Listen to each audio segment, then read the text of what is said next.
Muy buenos días, Dios los bendiga.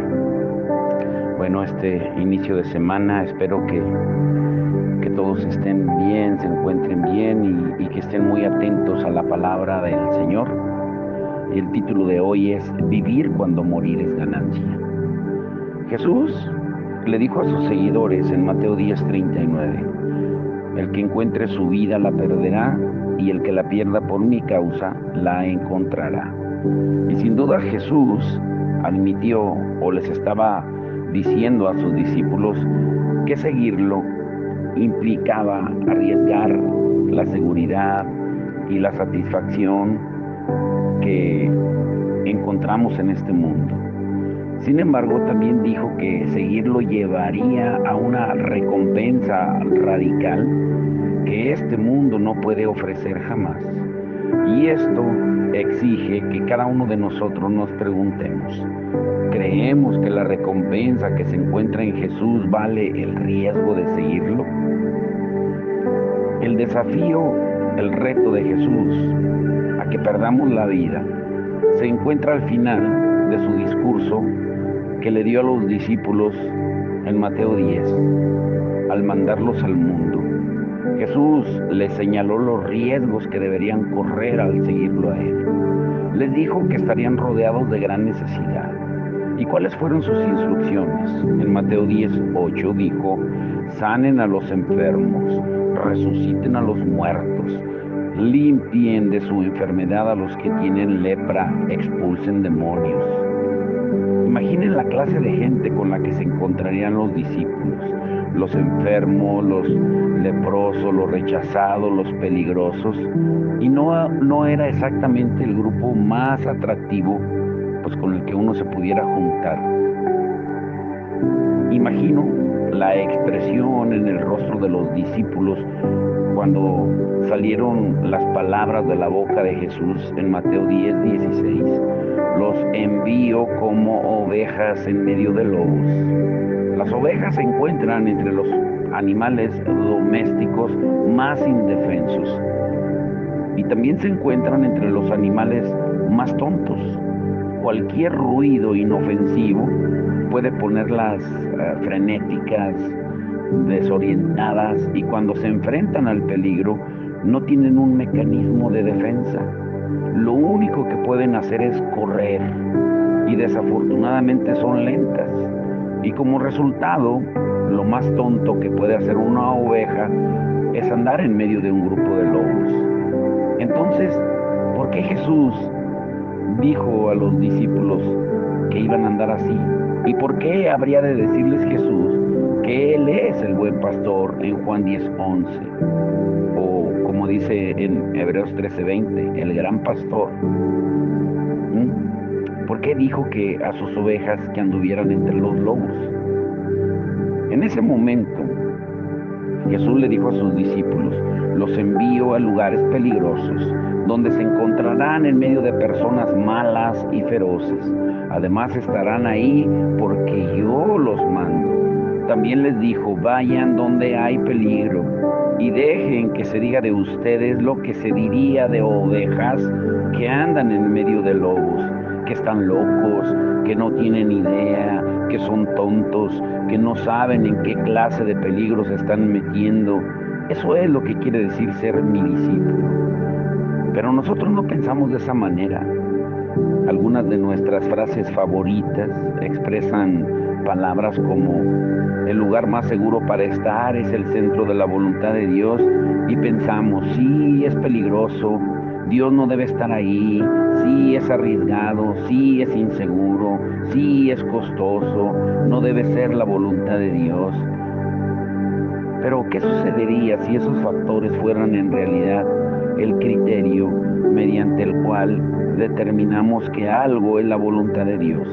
¿Qué sucedería si comenzamos a ver el designio de Dios como la opción más peligrosa que tenemos ante nosotros?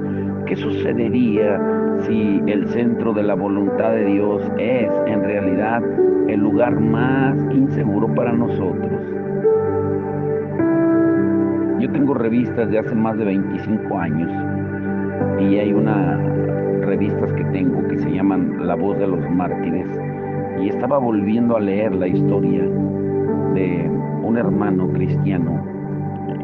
Su nombre es Batak, de Sumatra del Norte en Indonesia, y de cómo su tribu había llegado a conocer a Cristo, y de cómo una pareja de misioneros vino a su aldea a hablar del Evangelio.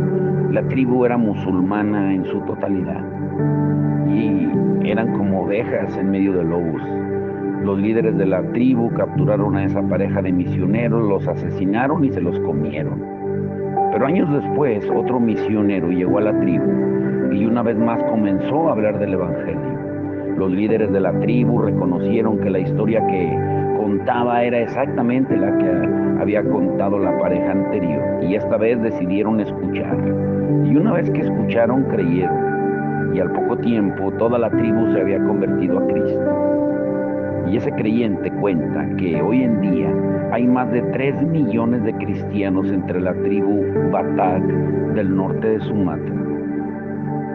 Cuando leemos historias como estas, la pregunta inmediata que nos viene a la mente fue: ¿estaría yo dispuesto a que mi esposa y yo fuéramos esa primera pareja misionera? ¿Estaría dispuesto a que me asesinaran y me comieran para que los que vengan después de mí vean cómo esa gente viene a Cristo? Y ese es el estilo de pregunta que Jesús hace en Mateo 10 a cada uno de nosotros. ¿Estamos dispuestos, como lo estaban los primeros discípulos, a ser los primeros que vayamos al peligro y tal vez a la muerte, para que quienes vengan detrás de nosotros experimenten el fruto de nuestro sacrificio? Y si ese sacrificio es exactamente lo que se necesita para que muchos de los pueblos no alcanzados en el mundo, que hoy son hostiles al Evangelio, un día puedan rendir sus corazones a Jesús. Jesús, Él prometió 3 cosas: que seríamos traicionados, odiados y perseguidos. El hermano, dice Jesús, entregará la muerte al hermano, el padre al hijo. Los hijos se rebelarán contra sus padres y harán que los maten, en Mateo 10, 21. Y esa no es una manera muy alentadora de enviar a los discípulos. Los miembros de la familia podían ponérseles en contra y los amigos podían terminar convirtiéndose en sus peores enemigos. Otra historia que encontré en esta revista de los mártires, de La Voz de los Mártires, es el testimonio de Sahil. Él y su esposa crecieron en hogares musulmanes en la India. Ella se entregó a Cristo y luego le presentó a Cristo a Sahil. Sin embargo, en cuanto sus familias descubrieron que se habían vuelto cristianos, los obligaron a huir de la comunidad a riesgo de sus vidas. Y en los años siguientes crecieron en Cristo y creció su deseo de que su familia conociera al Señor. Y poco a poco comenzaron a iniciar un nuevo contacto con los miembros de la familia que amaban, y poco a poco los miembros de su familia comenzaron a responder. Con el tiempo recibieron de vuelta a Sahil y a su esposa en la comunidad, y a juzgar por las apariencias todo iba bien. Pero un día Sahil dejó a su esposa para que comiera con su familia mientras él iba a estar con la suya. Su esposa se sentó a la mesa con su familia y comenzó a beber y a comer, y a los pocos minutos estaba muerta. Sus propios padres la habían envenenado. Jesús dijo que eso sucedería, y también dijo que íbamos a ser traicionados y odiados. En Mateo 10, 22 dice: por causa de mi nombre todo el mundo los odiará. Es evidente que todo el mundo no significa que nos va a odiar cada persona sobre la tierra, pero aún así el cuadro está muy claro. Ya sea tu familia, el gobierno, las instituciones religiosas o algún otro te odiarán. Y una vez más, no pensamos así. Si nos parecemos cada vez más a Jesús, el mundo nos amará. Si sino que decimos, la realidad es que si en verdad nos parecemos más a Jesús, el mundo nos odiará. Esto es parte de lo que la iglesia no ha entendido. ¿Por qué? Porque el mundo lo odió a Él. Y Jesús también dijo en Mateo 10:23, cuando los persigan en una ciudad, huyan a otra. No dijo si los persiguen, sino cuando los persigan. Lo da por un hecho. Pero pensamos que esto se refiere solo a los discípulos que estaban en el tiempo de Jesús. Pero el apóstol Pablo nos dice más tarde, en 2 de Timoteo 3:12, asimismo serán perseguidos todos los que quieran llevar una vida piadosa en Cristo Jesús. Sabemos que nos traicionarán, que nos odiarán, que nos perseguirán, porque a Jesús mismo lo traicionaron, lo odiaron y lo persiguieron. Cuanto más se parezca nuestra vida a la de Cristo, más recibiremos lo que Él recibió en este mundo, traiciones y odio. Y por eso Jesús dijo en Mateo 10:24-25, el discípulo no es superior a su maestro, ni el siervo superior a su amo. Si al jefe de la casa lo han llamado Belcebú, cuánto más a los de su familia. Esta es la inevitable conclusión de Mateo 10. Todo el que quiera una vida segura, sin problemas, libre de peligro, pues manténgase alejado de Jesús. El peligro en nuestra vida siempre aumentará en proporción a la profundidad de nuestra relación con Cristo. Por eso lo que nos sucede, pues no nos debe de asombrar. Y tal vez por esto nos crucemos de brazos y nos conformemos con una relación informal con Cristo y con una rutina religiosa en la iglesia. Si nos mantenemos ahí, estamos seguros y el mundo nos quiere. El mundo nos quiere cuando perseguimos todo lo que persiguen ellos, aun cuando le pongamos una etiqueta cristiana. Siempre y cuando el cristianismo se parezca al mundo, pues no vamos a tener problemas en el mundo. Pero en cambio, si nos identificamos con Cristo, perderemos mucho en este mundo. Jesús dijo esto de sí mismo en Lucas 6:40. El discípulo no está por encima de su maestro, pero todo el que haya completado su aprendizaje, a lo sumo, a lo máximo, llega al nivel de su maestro. Estas palabras deberían de asustarnos. Deberían asustarnos porque se burló de nuestro maestro, lo golpeó, lo flageló, lo escupió y lo clavó en la cruz. ¿Y de verdad queremos ser como él? Fíjate lo que Pablo le dijo a la iglesia en Filipenses 1:29. Porque a ustedes se les ha concedido no solo creer en Cristo, sino también sufrir por Él. Y eso nos debe dejar pasmados, impresionados. En esencia, Pablo dijo, Cristo les ha dado el regalo del sufrimiento. Vengan a Cristo y reciban un gran regalo, sufrimiento. Y esa no es una típica invitación evangelizadora que hacen hoy en día cuando dicen inclinen sus cabezas, cierren sus ojos y oren para recibir a Cristo y recibirán sufrimiento. No.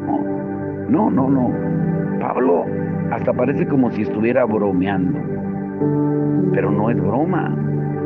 Ese es el cristianismo. Es la historia cristiana, persecución y sufrimiento como los que vemos hoy en día en el Oriente Medio, en Asia y en África y en lugares aquí en México, en Chiapas. que han marcado a los seguidores de Cristo desde el comienzo de la iglesia. En los casi 300 años antes de que Constantino legalizara el cristianismo, los seguidores de Cristo se enfrentaron a terribles persecuciones. Durante 10 generaciones, los cristianos cavaron casi 1000 kilómetros de catacumbas debajo y alrededor de la ciudad de Roma. Las catacumbas eran tumbas subterráneas donde los cristianos se reunían en secreto para celebrar los cultos. A miles y miles de ellos los enterraron ahí como resultado de la intensa persecución. Los arqueólogos que han explorado las catacumbas han descubierto una inscripción común en todas ellas. La inscripción era la palabra griega ictus, que se usaba como un acróstico para Jesucristo, Hijo de Dios, el Salvador. Puedes reconocer esta señal porque ahora ese símbolo del pescado o del pez se encuentra en muchos autos que pertenecen a cristianos. Pero qué lejos hemos llegado cuando pegamos una calcomanía o un símbolo que se identificaba con los hermanos martirizados del primer siglo y lo ponemos en la defensa o en el vidrio de los carros y de los carros que manejamos, pero sin ningún riesgo ni peligro. Ahora escuchen esto. El lenguaje de Mateo 10 muestra a Jesús como un comandante militar que envía a sus soldados a una misión.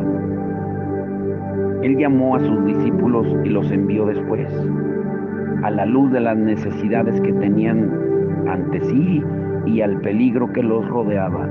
Los discípulos sabían que entraban a la batalla y al final de la década de 1940, el gobierno de los Estados Unidos le encomendó a William Francis Gibbs que trabajara con las compañías navieras del país a fin de construir un transportador de tropas de la Marina que costaría $80 millones. El propósito era diseñar un barco que no pudiera llevar con rapidez 15,000 tropas, durante tiempos de guerra. Para 1952 se había completado la construcción del SS United States. Ese barco podía viajar a 44 nudos, unos 82 kilómetros por hora, y podía recorrer 16,000 kilómetros sin detenerse para cargar combustible ni provisiones. Podía superar en velocidad a cualquier otro barco y viajar sin parar a cualquier parte del mundo en menos de 10 días. El SS United States era el transportador de tropas más rápido y confiable del mundo. El único problema es que nunca transportó tropas. Al menos no lo hizo en ninguna misión oficial. Y una vez que el barco se puso en estado de alerta durante la crisis de los misiles en Cuba en 1962, fue la única ocasión, pero más allá de eso, nunca la Marina de los Estados Unidos lo usó con toda su capacidad. En cambio, el SS United States se convirtió en un lujoso crucero para presidentes, para jefes de Estado y para otras celebridades que viajaron en él durante sus 17 años de servicio. Como crucero de lujo, no pudo llevar a 15,000 personas o tropas. En cambio, solo pudo albergar al menos 2,000 pasajeros. Y esos pasajeros pudieron disfrutar de los lujos de 695 camarotes, 4 comedores, 3 bares, 2 teatros, 20,000 metros cuadrados de cubierta abierta con una piscina climatizada, 19 elevadores y el confort del primer barco de pasajeros del mundo completamente equipado con aire acondicionado. En lugar de ser un barco utilizado para la batalla durante tiempos de guerra, el SS United States se convirtió en un medio para llevar placeres a pasajeros ricos que deseaban navegar de manera pacífica a través del Atlántico. Las cosas son muy diferentes en un crucero de lujo que en un transportador de tropas. Las caras de los soldados preparándose para la batalla y la de los pasajeros disfrutando de sus bombones y de sus copas son diferentes de forma radical.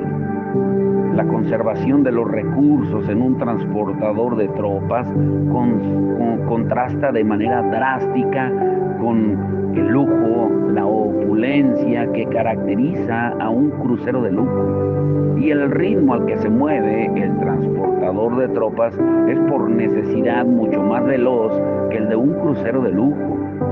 Después de todo, el transportador de tropas tiene una tarea urgente que cumplir. El crucero de lujo, por otra parte, tiene la libertad de disfrutar el viaje de manera despreocupada. Cuando pensamos en esta historia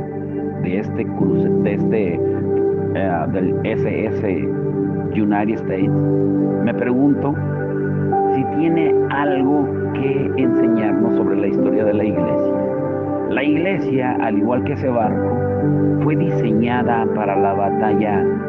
El propósito de la iglesia es movilizar a la gente para que cumpla una misión. Sin embargo, parece que hemos convertido a la iglesia en un crucero de lujo en lugar de un transportador de tropas. Parece que nos hemos organizado no para entrar en la batalla por las almas de las personas alrededor del mundo, sino para darnos todos los gustos que ofrecen las comodidades del mundo.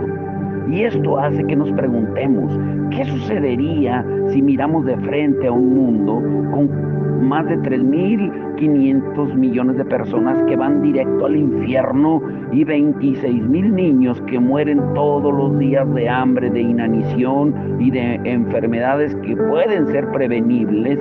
Y decidiéramos que ya es hora de llevar a ese barco a la batalla, en lugar de cruzarnos de brazos en la cubierta con piscina mientras esperamos que el personal nos sirva más copas.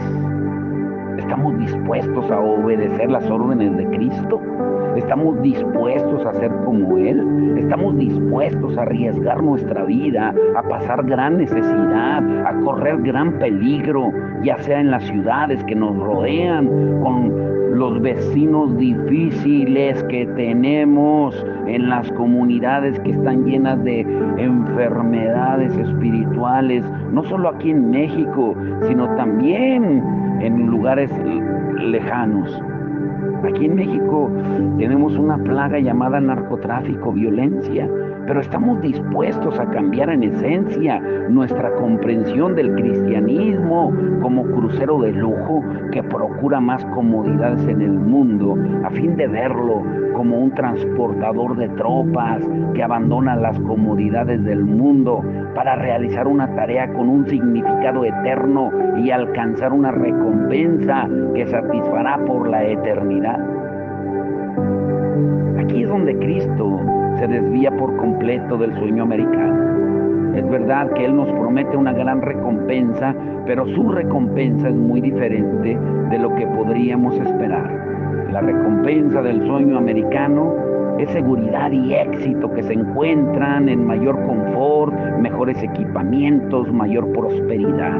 Sin embargo, la recompensa de Cristo supera todas estas cosas y nos llama a una vida de seguridad y satisfacción eternas que sobrepasa en gran medida todo lo que nos pueda ofrecer este mundo pasajero. Pero el llamado de Jesús a sus discípulos para que fueran a la gran necesidad y al gran peligro sigue hoy en día. 3 veces Jesús les dice: no teman, en Mateo 10:26, Mateo 10:28 y Mateo 10:31. ¿Cómo es posible que las ovejas que van en medio de los lobos no tengan miedo? ¿Cómo pudo decirles Jesús a sus discípulos que los traicionarían, los odiarían, los perseguirían, pero que no deberían tener temor? ¿Por qué? ¿Por qué? ¿No te has preguntado? Jesús les recordó a sus discípulos que su seguridad no se encontraba en las comodidades de este mundo, sino en el control de un Dios soberano sobre este mundo. Él les preguntó en Mateo 10:29, ¿no se venden 2 gorriones por una moneda? Sin embargo, ni uno de ellos caerá a tierra sin que lo permita el Padre. Podemos descansar confiados en que nada que nos suceda en este mundo se escapa de la buena voluntad de un Dios soberano. Nada se escapa. Y eso es lo que a mí me impresiona de la vida de Esteban en el libro de los Hechos. Porque de acuerdo con la Escritura, él fue el primer mártir cristiano, como lo leemos en Hechos 7. Lo apedreó el concilio religioso del Sanedrín. El Sanedrín era un cuadro notable de lo que significa la religiosidad. Y con todo lo que pasó con él, es aún más notable en esta historia lo que sucedió como resultado de la muerte de Esteban. Lucas escribió en Hechos 8, del 1 al 4, recuerden que fue Lucas el que escribió el libro de los Hechos, dice: aquel día se desató una gran persecución contra la iglesia en Jerusalén, y todos, excepto los apóstoles, se dispersaron por las regiones de Judea y Samaria. Y después escribe 3 versículos más adelante: los que se habían dispersado predicaban la palabra por donde quiera que iban. En otras palabras, como resultado de los sufrimientos y de la muerte de Esteban, la iglesia se multiplicó a través de toda Judea y Samaria. Podemos ver lo que estaba sucediendo. La estrategia de Satanás de detener al pueblo de Dios a través del apedreamiento y la muerte de Esteban solo sirvió para lograr el propósito divino al esparcir a la iglesia. Este es el testimonio de toda la Escritura, desde la historia de Job hasta la descripción de Pablo, de cómo Satanás atacó su vida en 2 de Corintios 12. Vemos cómo el diablo no solo actúa dentro del soberano permiso de Dios, sino que también termina cumpliendo con los propósitos soberanos del Señor. Y de eso es de lo que nos habla la cruz. La estrategia de Satanás para derrotar al Hijo de Dios solo sirvió para proporcionarnos la salvación a los pecadores. Por eso no tenemos nada que temer, porque Dios es soberano. Su amor es nuestra seguridad. La recompensa de Cristo implica una mayor seguridad de lo que el mundo puede proporcionarnos jamás. Después de hablar sobre los gorriones en Mateo 10, Jesús les recordó a sus discípulos cuánto los amaba, y en sus propias palabras les dijo en Mateo 10, 30 al 31, cada cabello de su cabeza está contado, así que no tengan miedo. Para Dios ustedes son más valiosos que toda una bandada de gorriones. Jesús conoce todos los detalles de nuestra vida y se preocupa de manera profunda por nosotros. Esa es la segunda razón por la que no tenemos nada que temer. Y con seguridad Dios conoce cada detalle de nuestras vidas. Cuando avanzamos en fe para seguirlo, Él nos mostrará que nuestra mayor seguridad no se encuentra en las comodidades que podemos fabricar en este mundo, sino en la fiel provisión del único que conoce nuestras necesidades y el único que puede satisfacerlas en todos los sentidos. Su presencia es nuestra satisfacción. De todas las declaraciones asombrosas que Jesús hace en Mateo 10, esta debe ser la más sobresaliente y la más importante. En Mateo 10, 28, no teman a los que matan el cuerpo, pero no pueden matar el alma. Teman más bien al que puede destruir alma y cuerpo en el infierno. A decir verdad, esa parece una manera extraña de alentar a los discípulos que estaban arriesgando sus vidas en obediencia a Él. Lo que Jesús les decía a ellos y nos dice a nosotros es que debemos temer a Dios y no a la gente. Dios es el juez supremo y nuestra eternidad está en sus manos. La gente no tiene ese poder, así que no debemos temerle. Parafraseando lo que Jesús dice, Él dice a los discípulos que se enfrentarían a persecuciones y a sufrimientos, pero Jesús les dijo, no tengan temor de la gente, lo peor que pueden hacer es matarlos. Pero ¿qué clase de aliento es ese? Nosotros decimos, bueno, es que si voy a ese lugar podrían matarme, me podría suceder algo. Pero Jesús responde, ¿eso es todo? No debemos tener temor de ir a ninguna parte en este mundo, porque lo peor que nos puede suceder es que nos maten. Y se supone que esto deba traernos consuelo, tal vez tú digas. La única manera en que esto puede consolarnos es si ya hemos muerto con Cristo. La única manera en que puede alentarnos es si estamos tan concentrados en un Dios eterno que los seres humanos no nos causen temor.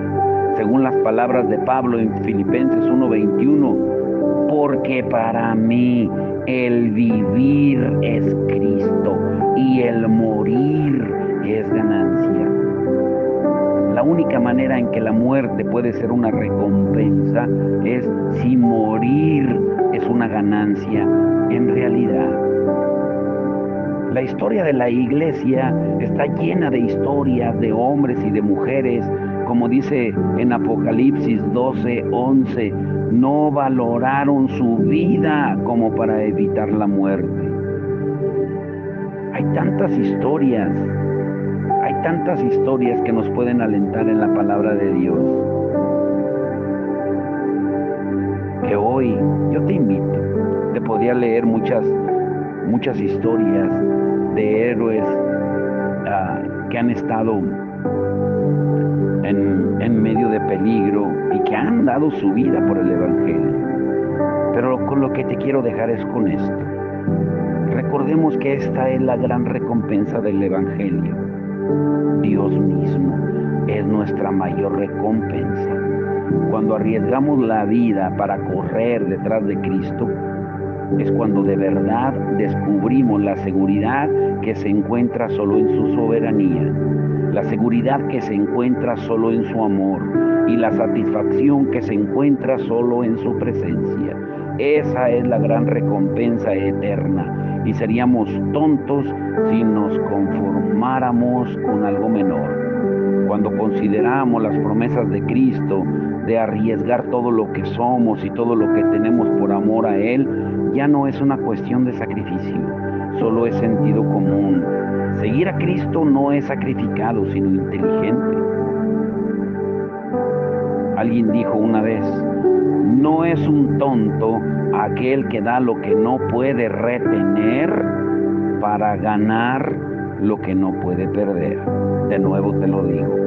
No es un tonto aquel que da lo que no puede retener para ganar lo que no puede perder. La obediencia a Cristo no es fácil, es peligrosa. No es navegar de manera placentera a bordo de un crucero de lujo. Es un trabajo sacrificado a bordo de un transportador de tropas. No hay comodidad, no hay salud, no hay riqueza y no hay prosperidad en este mundo. La obediencia radical a Cristo implica arriesgarse a perder todas las cosas. Sin embargo, al final tales riesgos encuentran su recompensa en Cristo y es más que suficiente para nosotros. Vamos a orar. Padre, en el nombre de Jesús, te damos gracias.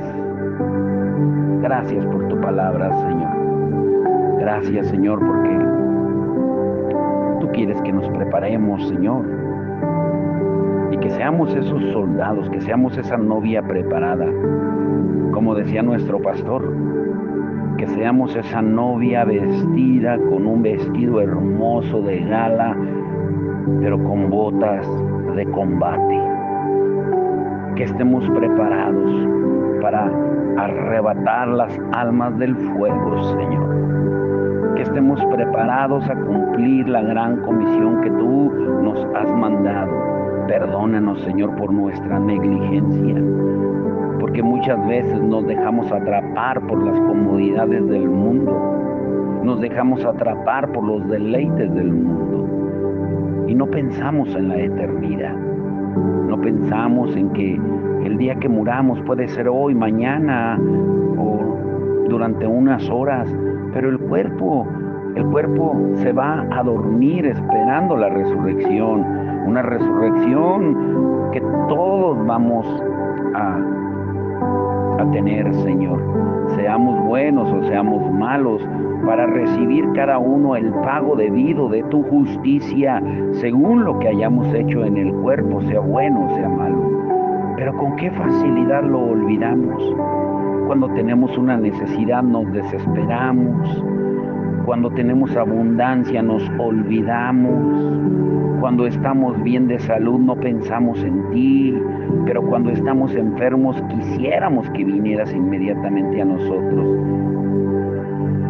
Y nos olvidamos del prójimo también. Nos olvidamos de la gente que se está perdiendo, Señor, que va camino al infierno, porque no ha escuchado tu palabra.